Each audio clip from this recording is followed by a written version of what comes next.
Monsieur le bourgmestre, mesdames et messieurs les échevins et conseillers communaux, chers professeurs et élèves de l'école des Cariotti, chers amis marcheurs, chers amis, avant de commencer la cérémonie, je dois excuser son Excellence l'ambassadrice britannique Alison Rose, qui ne peut être présente aujourd'hui, mais qui nous souhaite du succès lors de cette journée. En ce 17 novembre 2018, nous voici réunis dans notre cimetière de Gouny pour nous souvenir des funestes événements de la Première Guerre mondiale, pour ne jamais oublier, pour entretenir le devoir de mémoire. Cette expression peut sembler très cliché. Elle a été utilisée à maintes reprises lors des diverses cérémonies de commémoration dans le monde entier ces derniers jours. Pourtant, le devoir de mémoire a tout son sens en ce jour. Nous devons nous souvenir. Nous devons ne jamais oublier. Oublier serait un manque de respect effroyable pour les millions de victimes civiles et militaires tombées durant cette époque. Oublier les leçons du passé, c'est aussi nier les causes à l'origine de ce conflit. Au début du XXe siècle, les inégalités étaient profondes, les nationalismes exacerbés, les soifs de conquête plus fortes que jamais. Oublier ce passé, c'est prendre d'énormes risques pour la construction de notre futur, celui de nos enfants. Le nationalisme et le populisme font leur retour en force dans le monde, et même dans notre petit pays. Notre démocratie est en danger. Même cause, même conséquence. Avons-nous déjà oublié les millions de civils réfugiés sur les routes? Avons-nous déjà oublié les assassinats de tant de civils innocents, comme ici à Gouny? Avons-nous déjà oublié comment se comportent les régimes autoritaires quand ils sont au pouvoir? Il suffit de regarder notre monde actuel. Même cause, même conséquence. À Gouny, nous avons pris le parti d'entretenir notre devoir de mémoire pour rendre hommage aux victimes, pour nous, pour nos enfants. Il y a quelques semaines, dans ce même cimetière, nous évoquions déjà l'absurdité de ce conflit. Si l'armistice a été signé à 5h30 le 11 novembre 1918, il ne sortait ses effets qu'à 11h précises. Durant cette journée, 11 000 combattants perdaient encore la vie. Le dernier Belge, Marcel Toussaint, a été tué à Liège à 10h42. Le dernier combattant en Belgique est un soldat canadien, Georges Lawrence, tué à Mons à 10h58. Le dernier soldat mort au conflit, l'Américain Henry Gunther, a rendu son dernier souffle en France à 10h59. Dans ce cimetière est enterré un jeune aviateur écossais, le second lieutenant James Hamilton Smith. Le 10 novembre 1918, il est en mission de reconnaissance. Son avion biplace est abattu vers 10h par la défense antiaérienne dans le bois entre Gouny et Sarreustache. Le pilote est fait prisonnier, mais le lieutenant James Hamilton Smith ne survivra pas à ses blessures. Il n'avait que 19 ans. 19 ans. L'âge de l'insouciance, l'âge de tous les rêves, de tous les projets, de tous les espoirs. Mais pour le lieutenant Smith, ce fut l'âge du sacrifice, loin de son Écosse natale, loin des siens, loin de son futur. Nous n'oublierons jamais le lieutenant Smith, qui est venu rejoindre les nombreuses victimes tombées dans notre petit village de Gouny. Notre village a été durement touché durant cette période. Le 22 août 1914, 3 civils ont été lâchement assassinés par les Allemands. 19 maisons ont été incendiées. L'occupant a bouté le feu à une ambulance dans laquelle étaient soignés des tirailleurs sénégalais. Ils ont tous péri carbonisés. Leur officier français a été abattu d'une balle dans la tête. Le privilège du grade. Notre village a été vidé de ces jeunes hommes valides. C'est ainsi que 27 d'entre eux ont rejoint les rangs de l'armée belge. 4 soldats sont morts au combat. Ces 4 soldats ont donné leur sang et leur vie pour notre pays, pour leurs familles, pour leurs amis, mais surtout pour nous permettre de vivre dans un monde plus juste. Tout comme les millions de combattants de la Grande Guerre, ils ont enduré la souffrance, la faim, la peur, loin de notre petit village de Gouni. Avec force et courage, ils ont tenu bon, ils se sont sacrifiés. Nous avons une dette envers toutes les victimes civiles et militaires, envers tous les anciens combattants. L'entretien de notre mémoire est la plus noble manière d'honorer cette dette. Dans quelques minutes, nous terminerons cette journée en parcourant les rues de notre village à travers une marche au flambeau. Devant chaque maison incendiée, une bougie nous rappellera cette terrible journée du 22 août 1914. Que toutes ces lumières nous guident vers le futur de notre humanité. Ce futur, nous devons l'offrir à nos enfants. Quand on a 12 ans, un siècle, c'est une éternité. La tentation doit être grande pour eux de zapper cette période lointaine de notre histoire. C'est pourtant le passé de leurs ancêtres que les enfants pourront construire leur futur. Si nous en sommes convaincus en tant que parents, le corps enseignant de l'école Les Cariotti en a pleinement pris conscience à travers son programme d'éducation. C'est pourquoi nous avons émis l'idée d'associer l'école de Gouni et ses élèves à cette commémoration. Nos enfants sont l'indispensable trait d'union entre le passé et le futur. Nous allons maintenant laisser la parole à ces enfants qui vont s'exprimer sur ce sujet. Il y en aura 4, 5, 6, je pense. Il y a Esteban Egen, Zoé Ilniki, Matteo Velk, Delia Clemens et Elisa Egen. Voilà, on va abaisser le micro, ce sera plus facile.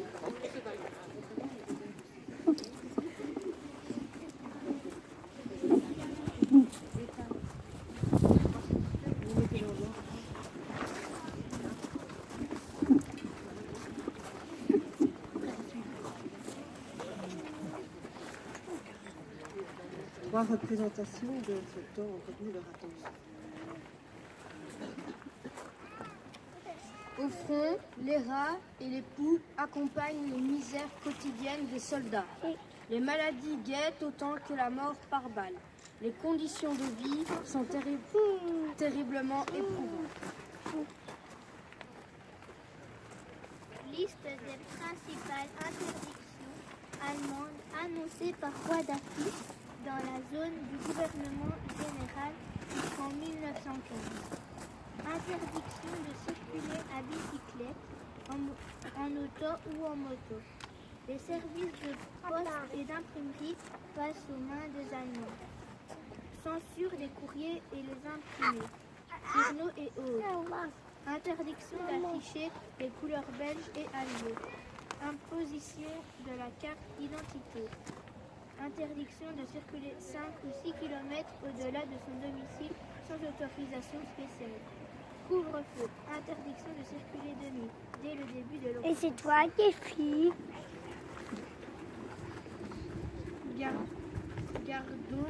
Gardons le souvenir de tous les soldats et des civils morts pour la patrie. C'est toi, Marc.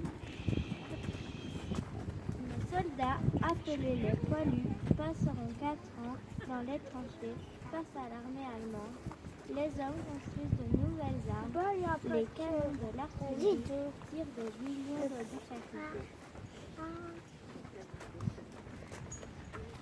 Pour les civils, la vie s'organise comme beaucoup d'hommes sont partis à la guerre. Les femmes commencent à travailler.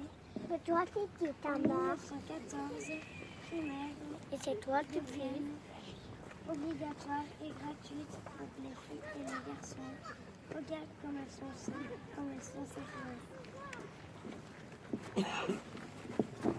Voilà, je pense qu'on peut les applaudir, c'est bien.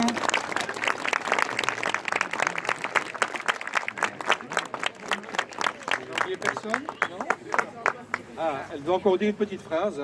Allez, on va la laisser. La guerre 1914-1918 fait énormément de sacrifices et militaires. Souvenons-nous de ces gens qui sont morts pour la patrie. Merci aux enfants. Je cède maintenant la parole à notre échevin des affaires patriotiques, Guy Boutelet.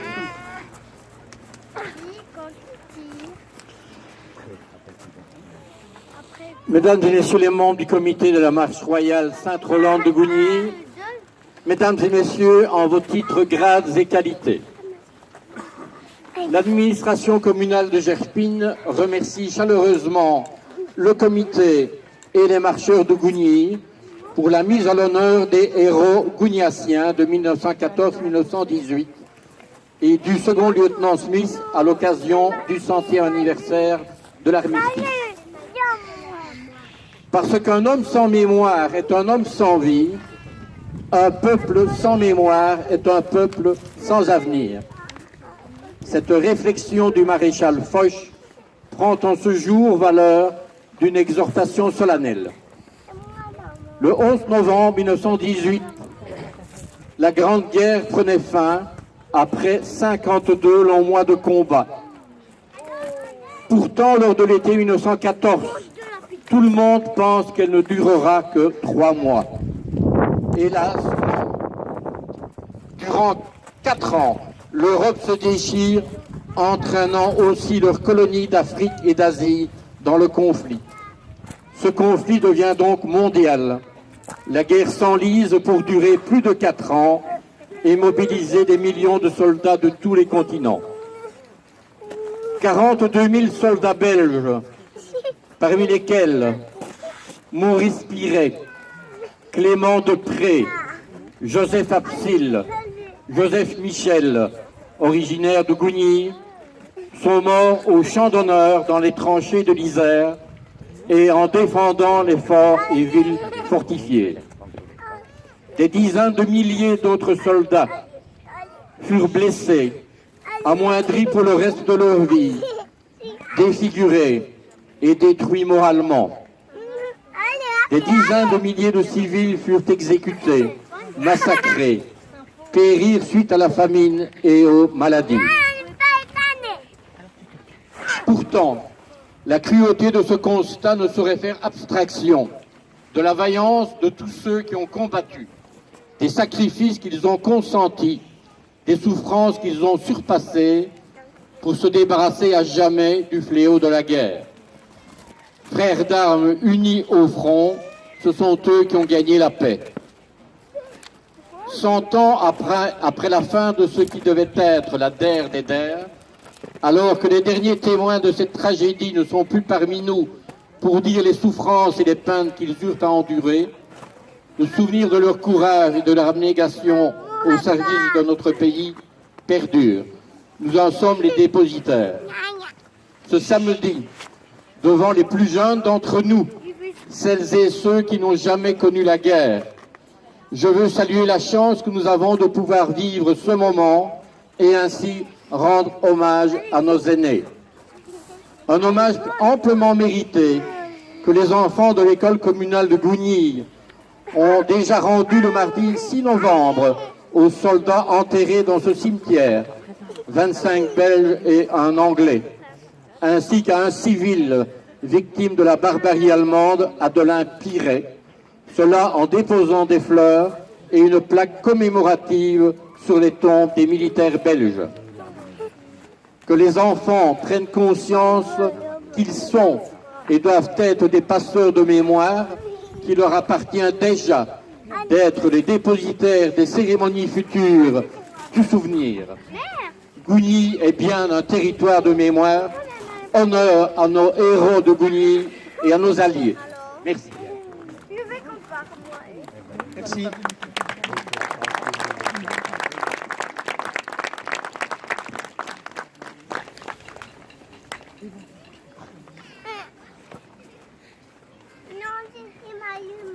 Pour notre adjudant, M. Francy.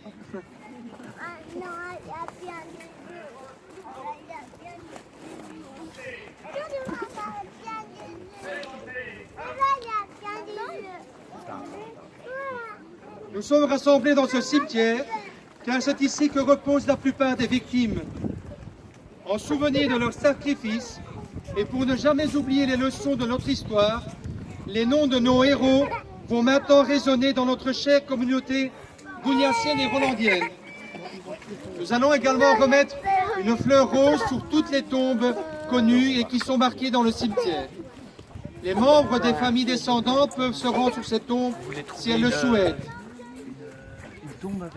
Absil Joseph, mort au combat. Depré Clément, mort au combat. Michel Joseph, mort au combat. Piret Maurice, mort au combat. Grégoire Émile, assassiné. Piret Adelin, assassiné. Thierry Joseph, assassiné. Absil François, ancien combattant.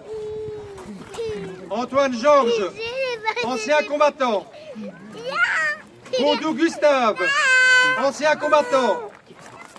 Cossin Gabriel, ancien combattant. Daf Eugène, ancien combattant. Daf Jean-Baptiste, ancien combattant. D'autres membres, Lucien, ancien combattant. Douillet Eugène, ancien combattant. Duchesne Joseph, ancien combattant. Fostier Léon, ancien combattant. Gilin Benoni, ancien combattant. Gilin Léon, ancien combattant. Grégoire Charles, ancien combattant. Gilin Pierre, ancien combattant. Grégoire René, ancien combattant. Malvaux Ernest, ancien combattant. Malvaux Joseph, ancien combattant. Marcel Maurice, ancien combattant. Marshal Léon, ancien combattant. Monnoyer Léon, ancien combattant. Remy Gustave, ancien combattant. Soumillon Paul, ancien combattant. Et Tilman Vital, ancien combattant. En espérant n'avoir oublié personne. En l'honneur du second lieutenant James Hamilton Smith, mort au combat le 10 novembre 1918, mais aussi de toutes les victimes de la Première Guerre mondiale, nous allumons cette flamme du souvenir.